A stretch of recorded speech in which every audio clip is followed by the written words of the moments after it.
For now, the city can move forward with this year's budget, which calls for funding cuts to 77% of the city's schools due to lower enrollment. Last week, State Supreme Court Judge Lyle Frank ruled that the Education Department's budget should be thrown out and that the department should use last year's budget until the City Council and Mayor Adams pass a new one. But the city appealed and was granted an automatic stay, meaning that until a judge decides on the appeal, the current year's budget stays in place. A City Hall spokesperson said, "We are pleased that the court has agreed with us that we are allowed to move forward with our current spending plan." Laura Barbieri, a lawyer for parents and educators who sued over the budget, knocked the city for seeking a hearing date on August 29th.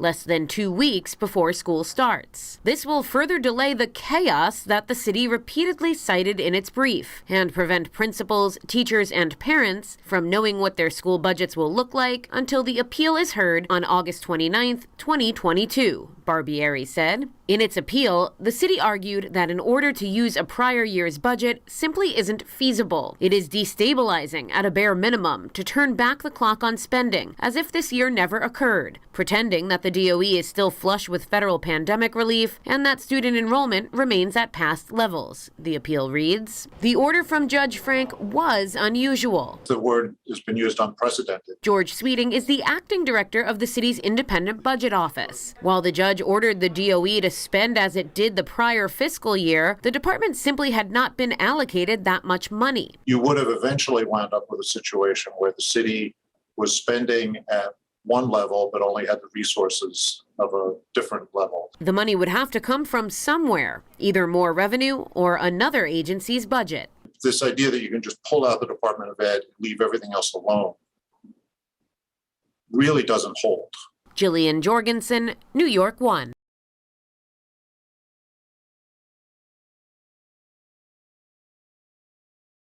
A state Supreme Court judge says he intends to issue a ruling vacating the Department of Education's $38 billion budget because the mayor and the city council didn't follow the proper procedure in passing it. Judge Lyle Frank says his order, which he plans to hand down Friday, would nullify the current budget, revert the DOE to the previous fiscal year's budget, and give the city council a chance to vote on this year's budget again, if council members so choose. That would essentially give the city council a do-over on a vote some members have said they now regret, because the budget passed in June contained deep cuts to school funding due to lower enrollment. They can own that and do what they need to do to fix those mistakes, and this might give them a chance to fix the budgets in a way that would restore the cuts that have been made directly to school budgets. Tamara Tucker is one of the plaintiffs in the lawsuit and says her children's school, PS 125 in Manhattan, stands to lose between $600,000 and $800,000. There will be no art,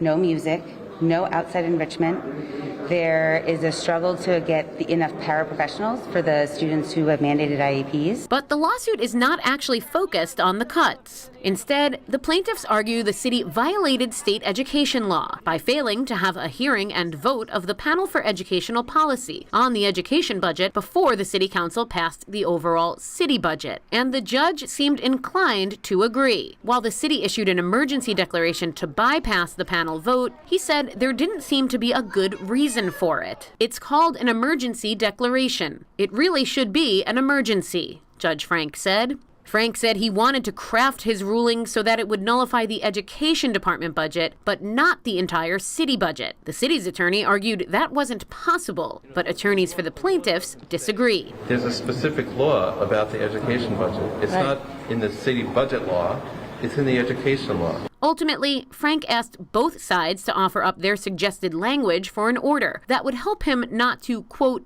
overdo it. He says he intends to issue that order by the end of the day, Friday. Jillian Jorgensen, New York One.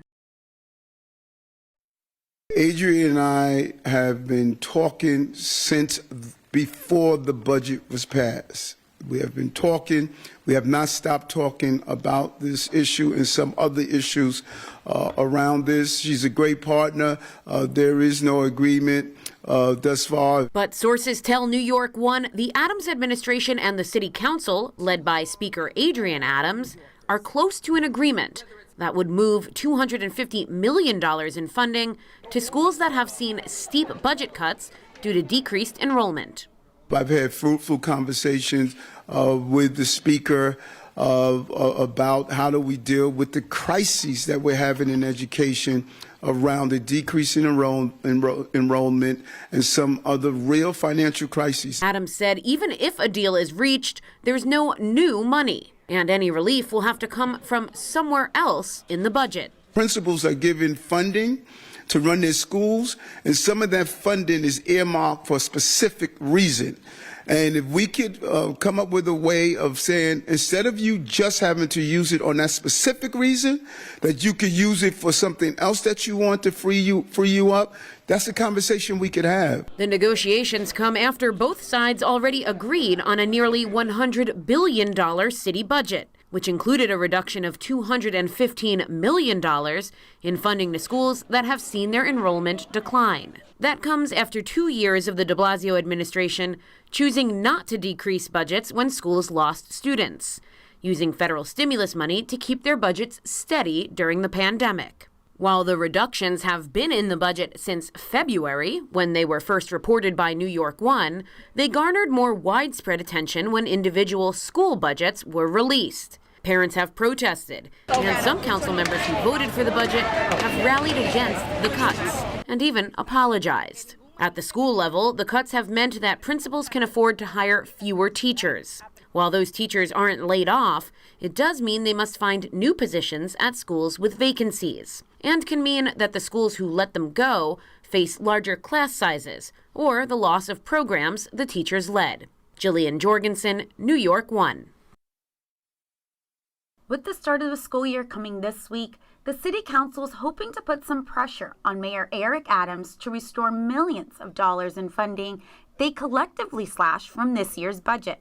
Council members passed a resolution on Tuesday calling on Adams and the Department of Education to restore $469 million, which they say was unfairly cut from the city's school system. Lawmakers argue that the budget cuts will ultimately lead to fewer staff members, which in turn will devastate essential programming. Without his intervention, we are going to see larger class sizes on Thursday, fewer music and art teachers, fewer dual language programs, essential cuts to our schools that we simply cannot afford. The fight over budget cuts was sparked in June when city council members, in the wake of passing the city budget, said they belatedly noticed they had also approved a significant reduction in funding to schools tied to lower enrollment. Adams' office, in response to the non-binding resolution, noted that the city already freed up millions in funding in early August to offset teacher salaries. A spokesperson said in a statement, after hearing from principals and other community leaders that they need additional time to adjust to the decline in enrollment, this administration announced a package of $150 million in additional support for schools. Further, we have allocated all federal stimulus dollars to critical programs and needs. We look forward to opening our schools with the resources they need to ensure our students thrive. Separately, some lawmakers did admit that there has been a drop-off in student enrollment over the last couple of years that will ultimately need to be considered in future budgets. Decline in enrollment means that we are going to have potentially less money in some of these school buildings, and we're going to have to tackle those questions about how to prioritize and how to spend that money. It's unclear if there will be any restoration to the school budget in time for the school year.